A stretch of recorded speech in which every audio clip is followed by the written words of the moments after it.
All right, good morning. Thank you for joining us. I'm Terry Kimball, President and CEO here at the Chandler Chamber, and we have our regular Thursday morning 10 o'clock call to help you navigate your business through these turbulent times. Today, we're going to be talking about how to adapt and rebuild during COVID, and we've got a great lineup of speakers. But today's program is brought to you in part by the Industrial Development Authority of the City of Chandler. And today I have with me Kyle Pearsall, and we're going to hear from him in just a moment, as well as Paula Whittakin with the SBDC and some small business counseling and an update on PPP and EIDL loan programs. So I know that forgiveness is starting to kick in, so we want to make sure that you're prepared. So at this time, let me introduce Kyle Pearsall. Kyle is a business development officer at Wells Fargo for the greater Phoenix area. He acts as a strategic growth partner for local small businesses, and his areas of expertise range from basic business accounts to complex lending products. And Kyle grew up right here in our neighbor, Ahwatukee, and went to college at Grand Canyon University, where he played soccer. In his spare time, he enjoys biking, hiking, and golfing. So, Kyle, thank you so much for joining us today.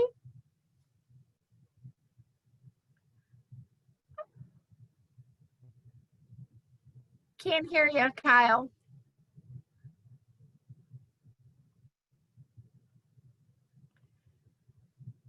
You look good. We just can't hear you.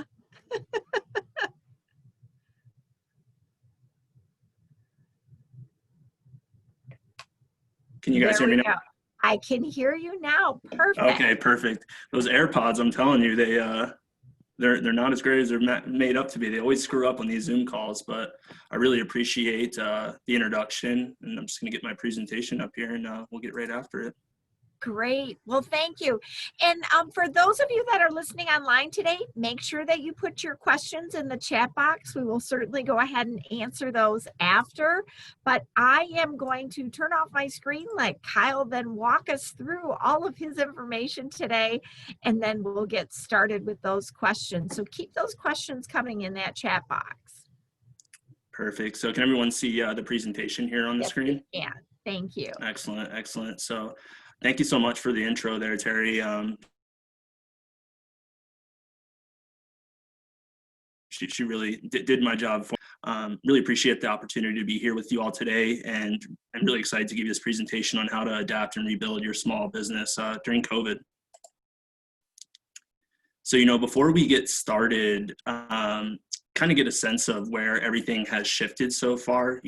Obviously starting in early March, COVID became a major problem in American cities, and local governments really began responding, right? So by mid-March, the federal government implemented a social distancing directive, and as a result, large portions of the economy shut down, and it obviously affected different industries differently, right? Some like travel or restaurants were hit very hard at the beginning, while others might not have been hit so hard.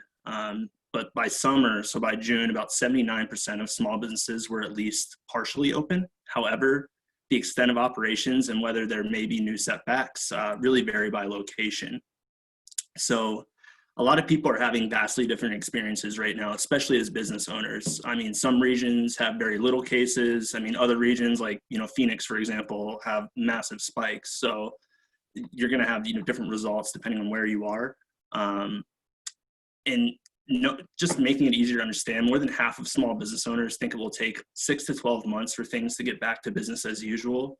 And if you think about that, that means that, most businesses really don't see any kind of normal, happening until 2021. And that's really one of the reasons we made this presentation and want to help. Just want to give you some information on kind of what other business owners are feeling, not only here, but throughout the country. And steps they're taking to prepare for something like this in the future, or just prepare for the longevity of it. So I'll actually be doing this over a 2-part series. Today, I'll be covering the insights, business strategy, and connections portion. So I'll really be looking into how are business owners feeling? What can you be doing in your own personal business strategy to kind of mold to the COVID climate? And then what can you be doing to make connections? You know, we're so used to going out in person and making connections. What more can we be doing to actually go out and maybe make digital connections? And then in my next series, I'll kind of get more into the meat and potatoes of, you know, marketing and capital considerations and how to handle your cash during this time. So the first thing we'll really get into is the insights portion here. You know, as I mentioned, it's important to get some perspective on our current situation. And while what we're going through is, I mean, really unprecedented, there's similar incidents in history that can help us kind of understand the path forward. And I'll highlight those and really just talk about how we were able to get out of them and how they affected our economy. So we've never really been through a situation like COVID, right? Where it's almost like everyone's fighting a war against the same enemy, where it's a virus. If you look back to 1957, a new strain of flu struck the United States, and the impact was significant, very similar to COVID-19. A lot of world leaders took ill, stocks tumbled, the economy tipped, but the flu was very short-lived. We were able to develop a vaccine, and American companies ramped up production to inoculate as many people as possible.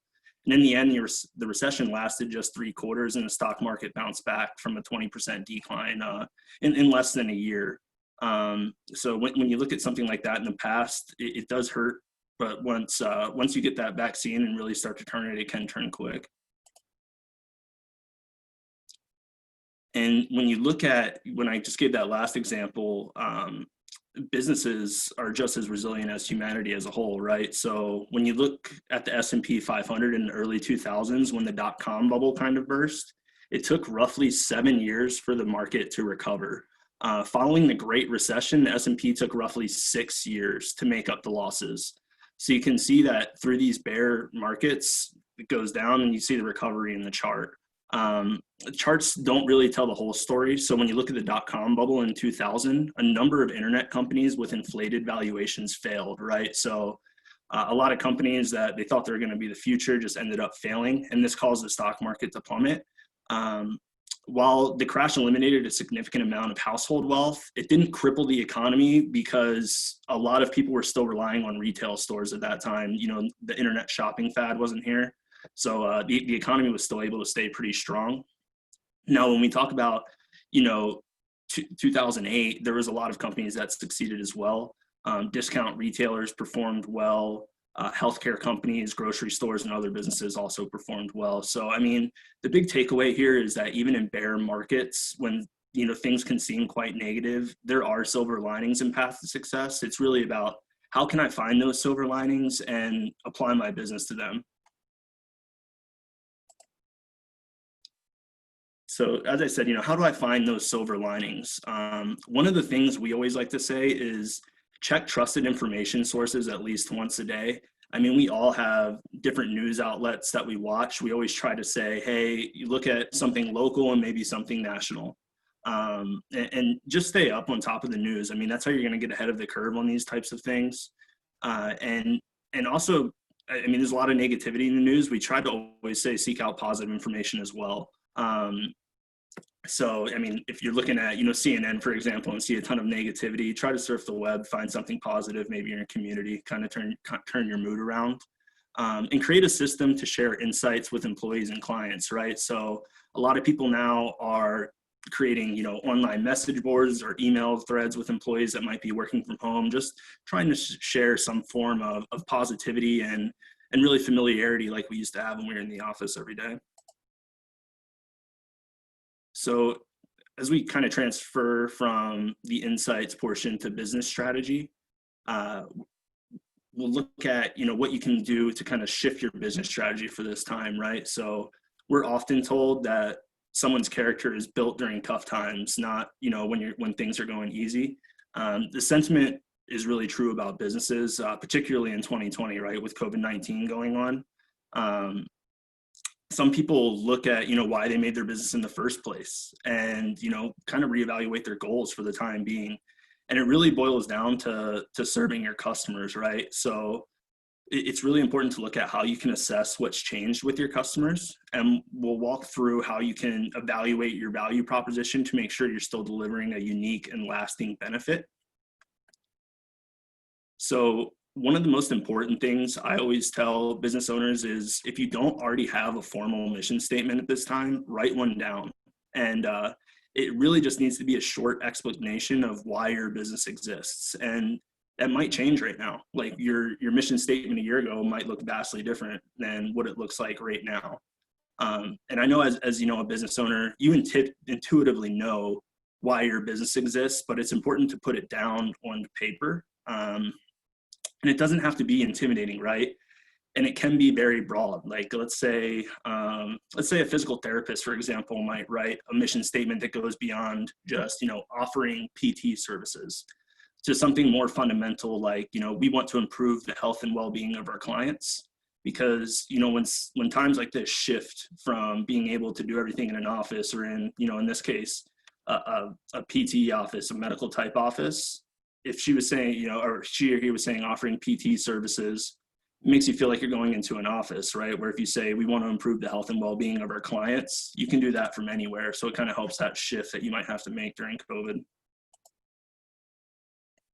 And along with a solid mission statement, we always talk about having your customer journey mapped and having it outlined. So you may or may have not have mapped out a customer journey for your clients in the past.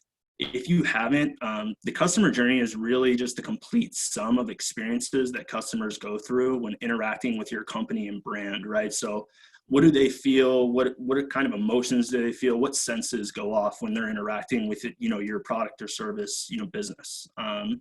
If you've already built a customer journey for your company, it can really help you remap the journey to account for the current crisis.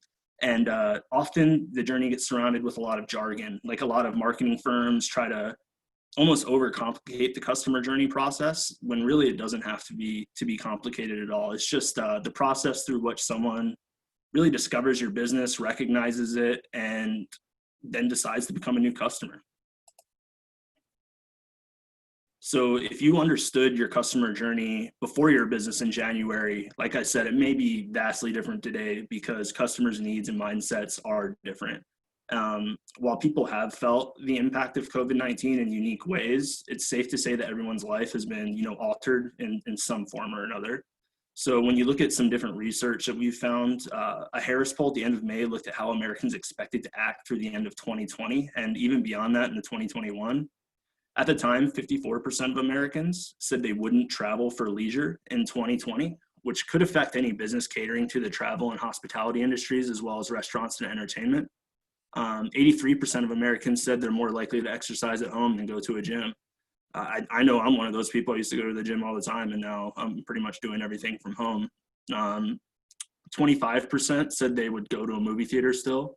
75% they would prefer to watch movies at home. Again, this is something that isn't really a shocker for me. Really, the only thing Americans said they would do is 76% said they would plan to go to grocery stores and shop for household products out in stores. So the statistics I just presented really emphasize a key difference between COVID-19 and previous challenges to business and the economy. And that's an emotional component, right? Even as businesses reopen, many Americans still worry about getting sick or spreading COVID-19 to their loved ones. So health and safety remain a top priority in helping consumers ease back in the, you know, more normal activities, where kind of prior was always different recessions or downfalls we've seen have really just related to the economy. So there wasn't so much of an emotional component of, should I go out to stores, should I not? And you know, the data and research are really incredibly helpful in understanding your customers, but it's really equally important to talk to them and get anecdotal information about how they're doing. How has COVID affected them personally? How do they feel? I mean, you could ask 5 different people and get 5 different answers. So this is just a real basic sample customer journey that I've put together. The first is really put it out into 5 steps here. The first step is, what's your opportunity? Your business really exists to serve a customer's want or need, but that want and need will change, and it might have changed during COVID. So with less foot traffic maybe now, or maybe more digital traffic, what's your biggest opportunity? What are you looking to do for the customer? Second is how do customers discover you? I mean, this is another thing. All these can really be different now than they were a year ago. If customers might have discovered you walking past storefronts, that might not happen now. So you can really look at that a few different ways, but it's important to think about, how would a customer find me, and what can I be doing to ensure that more of them do find me? And then third is something I think a lot of people don't really think about, is how long do they know about you before they consider to purchase, right? It can take people multiple encounters with a company before they become customers. So figuring out what customers hear and learn about you during the decision process can really help you win them over. Asking someone, what made you go with my company? Just basic questions like that can give you the anecdotal information you need to really set yourself apart from the competition. And it's important to remember that some people are comparing you to other brands or other companies, and deciding between you and maybe not making a purchase at all. So how you're handling, COVID and the current situation could help affect that decision. And fourth is, what's the transaction like? When it's time to buy, how is this customer making the purchase? Is the process easy for them during COVID, where maybe if they're doing everything online, is it all e-commerce? Are there contactless payment options? It's important to think of, people's comfort level with that, and what you're doing to kind of help with that. And lastly is the experience. Once a customer's made a purchase, A, were they satisfied? And B, have they come back, and why? I mean, maybe your product is a one-time purchase, so it's tough for them to come back. But if you do tend to have repeat customers, spend some time thinking about how you can help them stay engaged, or if there's a natural break in the relationship, start thinking about ways you can win them back in the future. I mean, for instance, if you run a gym that had to close, I'm sure those gyms are reaching out to them. I mean, my gym was emailing me every single day. So are you doing things like that right now to keep the customers engaged? Because if you're able to stay top of mind, when that customer needs your product or service, they're going to think of you first. So next we're going to look at, the value proposition. And one of the reasons we started this section with a focus on customers is because everything about how we live and interact as consumers has really changed, and your customers are definitely feeling different now, but your business may or may not be. To get a better handle on what may or may not need to change about your business, we need to really hone in on one concept, and that's the value proposition. Your value proposition is the benefit your company promises to deliver to customers should they choose to buy your product or service. So, you look at the mission statement, that's what can I do for my customers? The value prop is what am I going to deliver once the customer decides to go with me? If you were the only company that offered, delivery during COVID, this would be incredibly relevant. You would want to add that to your value proposition. So think about that. If you're reforming your value proposition, maybe you have something that can really separate yourself that you didn't before the pandemic. So try to make something positive out of it. This second tip with these is really just stay true to who you are as a company. Serving a new customer need is great, but if it's not authentic to who you are or what you do, it may feel forced and may not be sustainable, and you might lose passion. I mean, you got to stay doing what you feel passionate about, and stay true to why you opened the business in the first place, even though you might have to make those small shifts. So, first, when you look at a value proposition is, obviously the benefit that you're promising customers, and you want to make sure that it's relevant and impactful. We've seen how customers have changed. So what's relevant and impactful to them may have changed as well, right? Some businesses may have made this adjustment instinctually, like breweries making hand sanitizer, or even, clothing manufacturers making face masks. I mean, it's a no-brainer for them to kind of shift their business model. Other businesses may have found more service-based changes. Hair salons who are limiting the number of clients, or whose clients might still be nervous about going in, have been able to shift to curbside, pickup of professional dye, and then doing videos. I've actually talked to a couple of hair salons that have done that. And also being able to, expand delivery options like curbside pickup. That's one of the more common ways businesses are staying relevant and impactful as the crisis evolves. Some restaurants, for instance, have moved beyond just offering takeout, and they've started doing like meal kits where you could take it home. So I think with your value proposition here, you really want to circle it around what you've done during the pandemic to to make things easier on the consumer, right? So just show that you're adapting and that you're willing to make changes. So when we talk about how you actually share we actually share your value. I'll do a whole section on marketing in my second portion in a few weeks from now. But really, I think it's important to take a moment and touch on how you talk about any updates to your value proposition or business strategy with the people around you, right? So word of mouth is easily the biggest way you can raise awareness of your company and really any changes you've made during this time. 78% of consumers listen to recommendation from friends and family when making decisions about what to buy. I know I do. I mean, I listen to friends and family all the time about what to buy, where to eat, what to do. And I trust those recommendations because you know them and you're comfortable with it. So when you're having these conversations with your friends and family outside of really just formal marketing efforts, make sure you're sharing updates that you've made on your business and get feedback, right? They'll give you honest feedback, but then they'll also share your story. They're going to be the ones that go out and really spread that word of mouth, and they're going to be your biggest champions for you.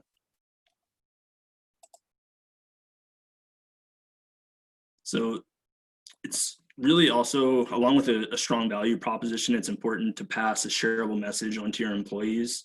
The Society for Human Resource Management, in a paper on crisis response in 2016, found that employers that actively communicated with their employees weathered crises far better than those that did not, which, I mean, seems pretty obvious, right?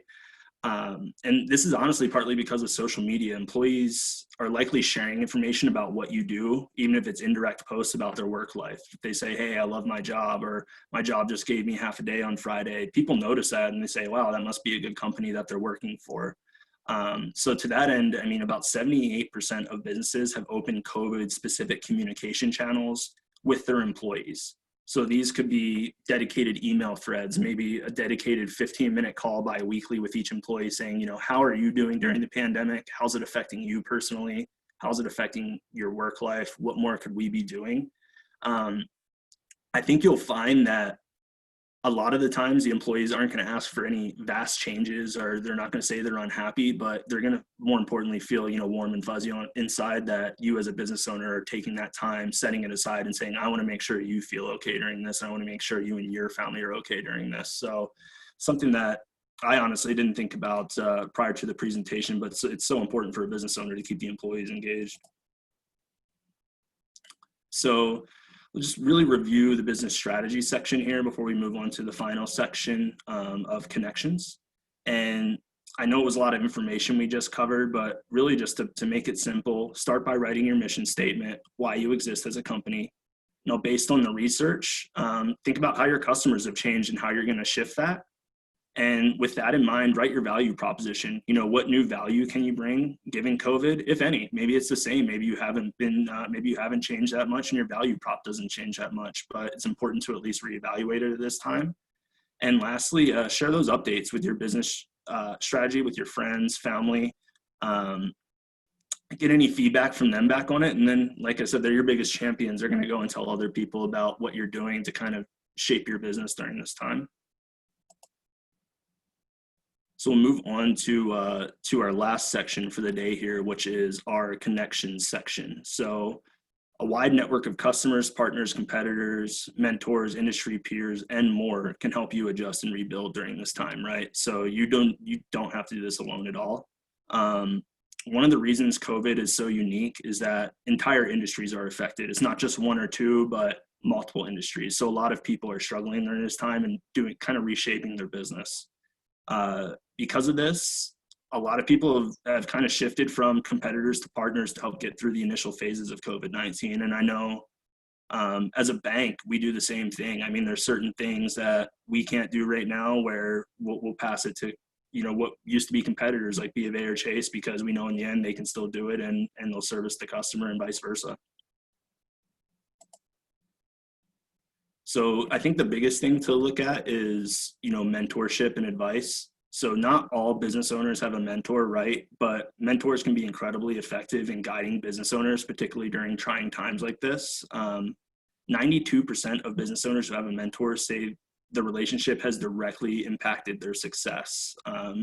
I have a mentor that I grew up with, and I know I could always say they impacted my success. I don't feel like I'd be where I am without them. If you don't currently have a mentor, just think of people you connect with and go to for advice. If you don't have specific questions yet, these people are probably just a good place to start to have high-level conversations about any concerns you have with your business. And really, these conversations are made to help you get your thoughts in order so you can really focus on what needs to be done, kind of just talk things out. So when it comes to finding the best advice for your business in a crisis like this, there really are a few steps you can take. It could be a situation where you consider a new advisor to help you tackle specific problems you're experiencing. I mean, this could be a financial advisor, a new CPA, maybe even a personal friend or another business owner. Another thing I would suggest is list specific goals or things you want advice on, right? So it's okay to have those high level conversations when you don't have something specific, but asking advice about a vague problem to a trusted advisor might not get you the answer you need. So try to be as specific as possible and really get granular in the problems that you're having. And, along with finding a mentor, maybe a personal confidant or even another business owner, they're not the only connections that matter. It's really important to get connected as a business owner and be involved in the community and get as many connections as possible, right? So the best way for you to connect with other business owners or even network may be done digitally now. I mean, look at us on a Zoom call right now. So it's really important to think about how you present yourself online, including how you connect and communicate with your peers, your customers, and even your vendors. It can really have a big impact on how you endure COVID-19, and it makes it more important than ever to really rebuild a digital authentic presence. So if you're on social media like LinkedIn, maybe Facebook, or if you do, Google ads or Yelp, reevaluate all those, make sure they align with, your value proposition and your mission statement post-COVID, because if that's changed and it's showing, pre-COVID information, it might, cause customers' wires to get crossed, and they might not think you offer something that you do offer, all because they're taking word for it off the website or wherever they're visiting. So it's just important to go in and update that. I would also recommend professional organizations, just like, the Chandler Chamber, along with your local Chamber of Commerce. That's something we always recommend. Look at trade-specific organizations as well. If you're an HVAC contractor, look at the Heating and Cooling Association of Arizona. Almost every, different professional kind of job has an organization. So along with your local chamber, I would definitely try to find, industry-specific organizations for you. So really kind of to wrap it up here, whatever networking situation you find yourself in, whether it's, meeting new people in a professional organization or even reconnecting with existing connections, how you approach the connection really matters now more than ever. If you met the person, face to face, try to mention shared interests or experiences during your connection. It happens organically, right? Where you can sometimes feel forced when we're on the computer like this. So if you already have an established network of contacts, maybe check in and get some practice. That way you can check in with your established contacts before you go, full force with some new customers. And also consider approaching your connections with a giving spirit. Even new people that you meet, a lot of people during this time, it's so easy to meet someone immediately and, ask for favors or say, hey, what can this person do for me immediately? But it's important to kind of go in organically and make sure the person's a good fit for you first. And one thing I always say too is just whenever you're networking or trying to make new connections, have a specific goal in mind. You want to be very clear with someone, like, here are my customers, here's who I serve, and here's what I'm looking for. When you can be more specific like that, you're going to find common interests between each other. You say, hey, those are actually my customers. I talk to a ton of people like that. I'd love to give you some introductions. Where if you don't get as granular in that, it might be kind of broad, and then the person might not know who to introduce you to. So don't be afraid to get specific. So really to wrap it up, some action steps to take away are creating profiles on all the social media sites where you have partners, clients, vendors, customers, or friends. This is going to be huge for you moving forward because a lot of things are going to be digital if you're not already shifting that way. And if you do already have these accounts, just revisit them, make sure they're all up to date, satisfied with your pictures, everything accurately reflects your updates. Then seek professional organizations in your field. Make a list of names and including potential contacts at each. So when you're looking at these professional organizations, who do you want to meet? Who would be a good contact for you? And who could answer maybe some immediate questions you have to make sure it would be worth your time? Lastly, develop a plan for checking in with your connections. Make a list of your top customers, top vendors, and even your top competitors, right? Look at how they're handling COVID and look at how it's affecting them and have those honest conversations with them. And I think it'll help your business a lot more. And whenever you are reaching out, I always say to draft your notes thoughtfully. You don't want to sound overly formal, but be sure to include relevant questions and say more than just, hey, these details show you care. You might be able to just use one template for all your customers or one template for, all your vendors, but it's important that, you want the note to convey that in certain times, what you're doing and that, it's more than just a simple like, hey, what's up? It's, hey, how are you doing? How are you getting along with this? I've experienced X. Are you experiencing X? So really give that personal connection to them. And I think with that will end today's session here. So the next session I'll cover marketing and capital connections. Great. Wow, lots of great information. So, Kyle, you talked a lot about, because I think it is important for when people are checking in either with your vendors, or I know that our team's been reaching out to all of our members, just doing kind of a pulse check on them, just making sure that they're okay. And people remember those types of things.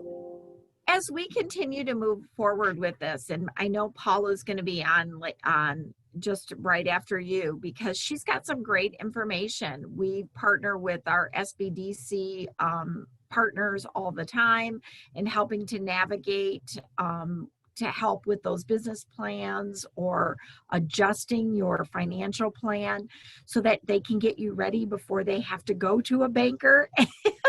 Because there are going to be some times as we come forward on this. So you had some great insight on that. But as we come out of this, what would you say the top thing, what would you recommend to one of your business clients to make sure that they absolutely do out of everything that you said?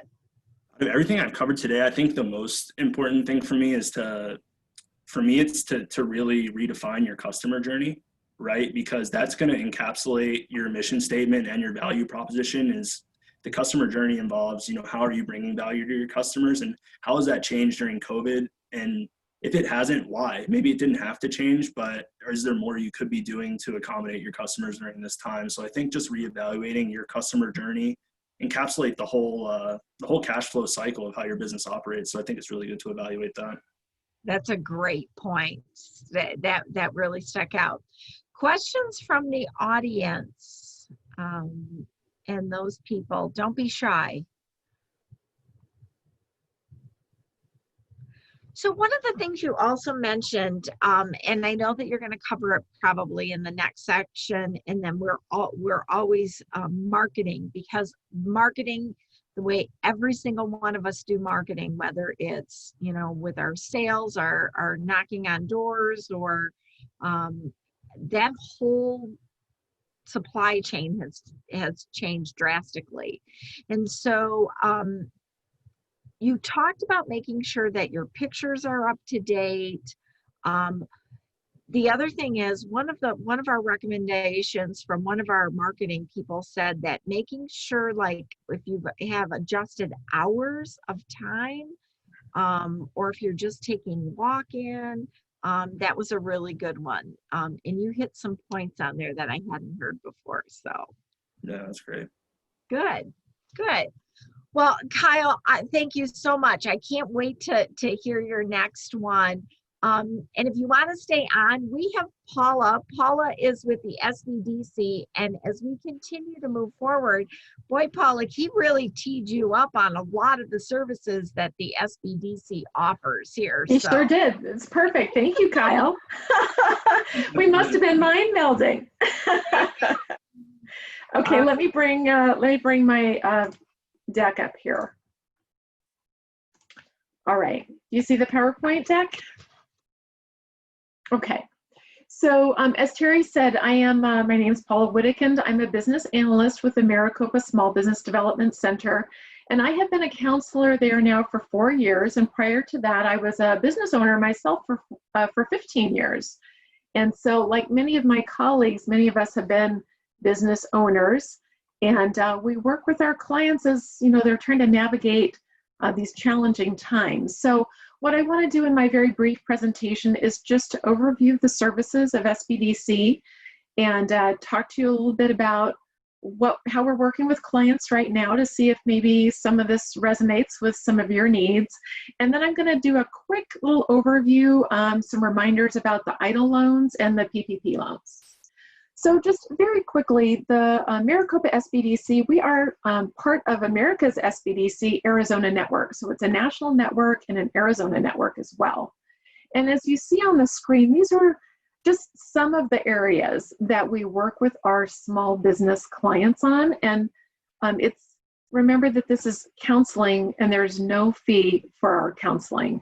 We also offer no fee training and access to research tools. And we're able to do this because we are funded by the Small Business Administration at the federal level and then by Maricopa Community Colleges here locally. So it's no fee, there's no catch to that.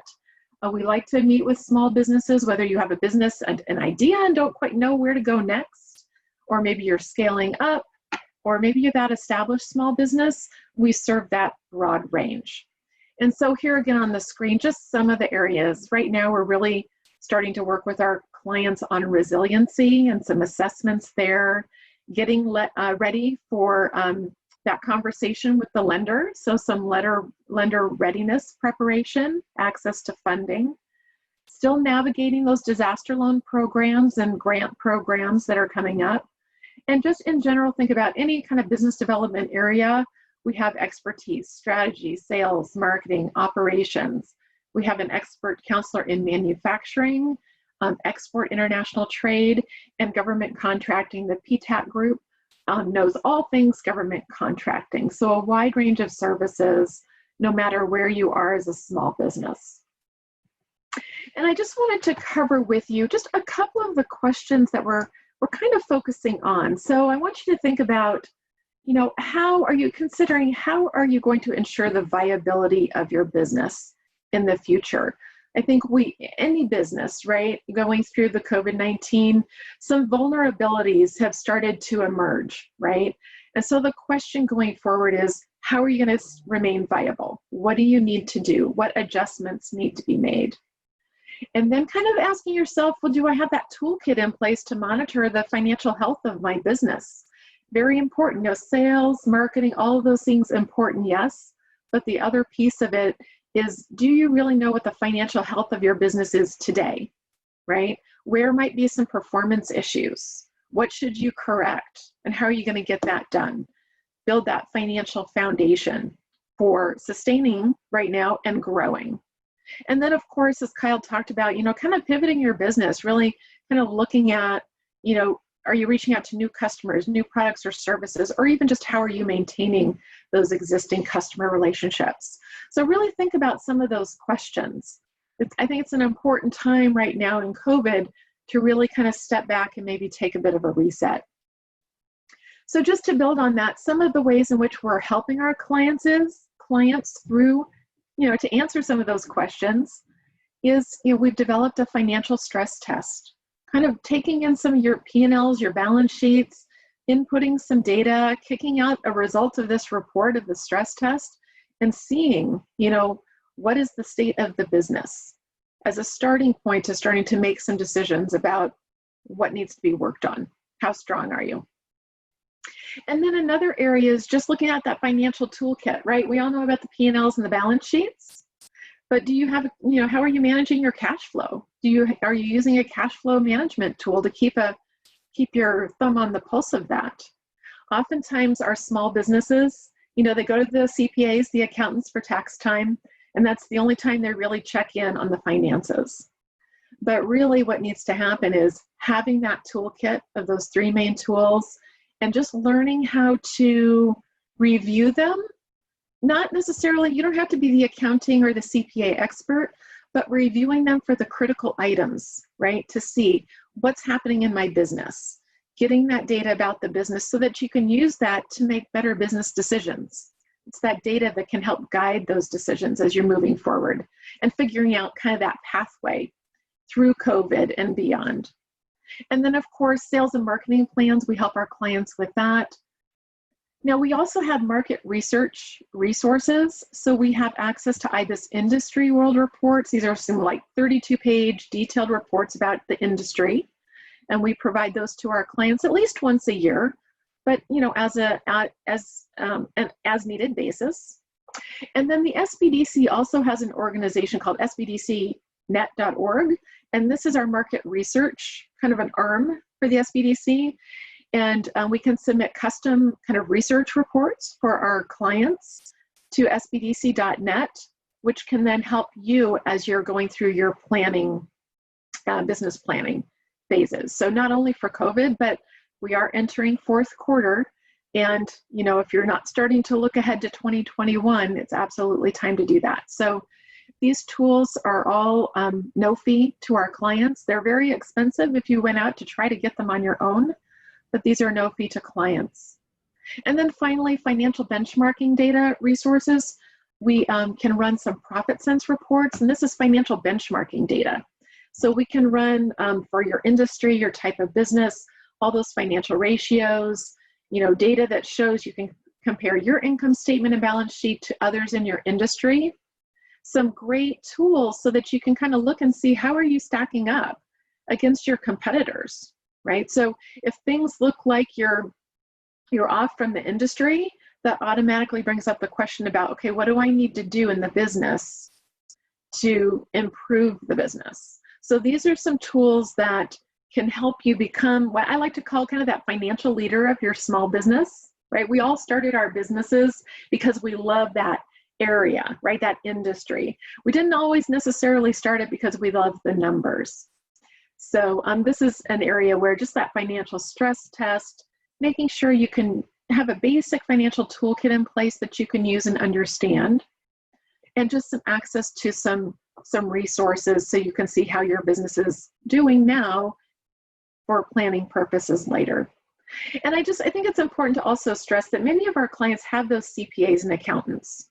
So the way SBDC works with our clients, we're not a replacement for those because we always will defer to attorneys and accountants because they know those areas. That is their expertise.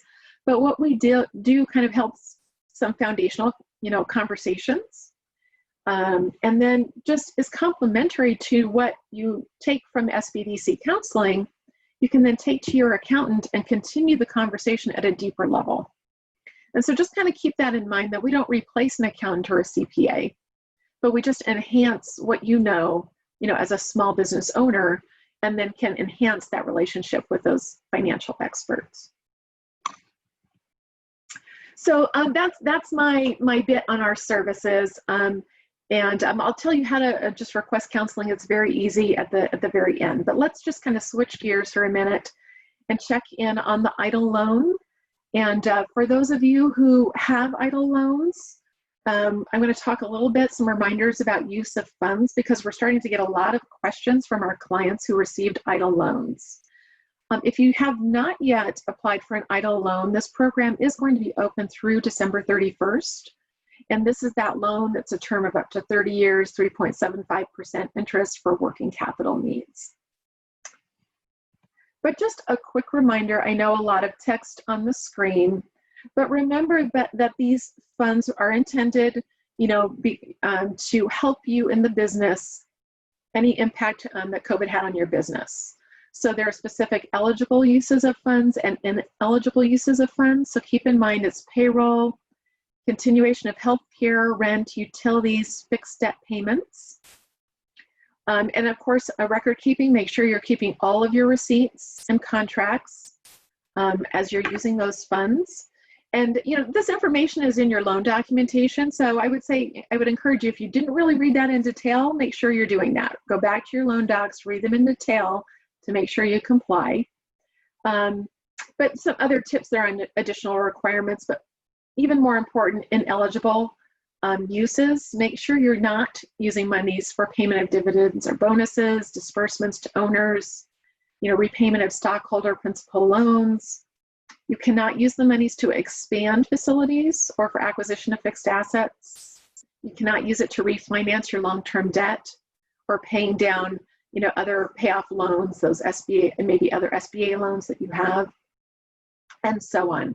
So just a quick reminder, there are a lot of gray areas on the use of funds. So if you have any questions about how you are intending to use those funds and it's not necessarily clear in the loan document, I would just encourage you to reach back out to your contact for the disaster loans and check in with them to make sure you're using those funds properly. And then here again on PPP loan forgiveness, as Terry said, yes, many folks that got the PPP loan, the forgiveness is now open. So I would say just in general, stay in touch with your lender when you're ready to begin the forgiveness process. Some of those lenders have online processes built in, so you want to check in and make sure you know what you need to do and when you need to do that. And just be sure to keep all of your records and supporting documentation. And then I've listed on the screen 2 of the sites that have all of the legal documentation around the PPP loans, guidance, frequently asked questions, applications for forgiveness, all of that good information that you may want to reference or need to reference. And then just in closing, really, it's very easy to request SBDC services. Again, it's no-fee counseling. And just as Kyle kind of referred to having a mentor, oftentimes we have clients that they come to us for SBDC counseling. Maybe they have a mentor or a coach they're paying. They have colleagues, that just in their network they go to. Maybe they have experts. Maybe they have an accountant that works in their business or a bookkeeper. But to me, it's really, when I talk to my client, it's really about identifying what are your individual needs for filling the gaps of knowledge and skill that you don't have, because we can't have it all as a business owner. We have strengths and weaknesses, and then finding the resources that are a good fit to fill the gap. And so many times our clients come in overwhelmed. There's so much in the business that needs to be done. And so that's a great place to start. We sit down and we have an initial counseling session. We talk about the business. We start to prioritize, knowing what their goals are, helping them prioritize. What are we going to work on first, second, and third? We'll help them in the areas we can. And then if there's a topic that maybe is not necessarily in our wheelhouse or falls within the scope of our mission, we try to find those resources to get you to the people that can fill that particular topic or skill or knowledge gap that you need. So I think we're just a great resource, and we like to build long-term relationships with our clients we're not just a one-stop shop for one questions. We can do that, but we're here to help you start, build, and grow that sustainable business. So go to our website, fill in the very simple one-page request for counseling form. You'll be assigned to a counselor, and you'll have an initial counseling session and go from there and see if it's a good fit for you.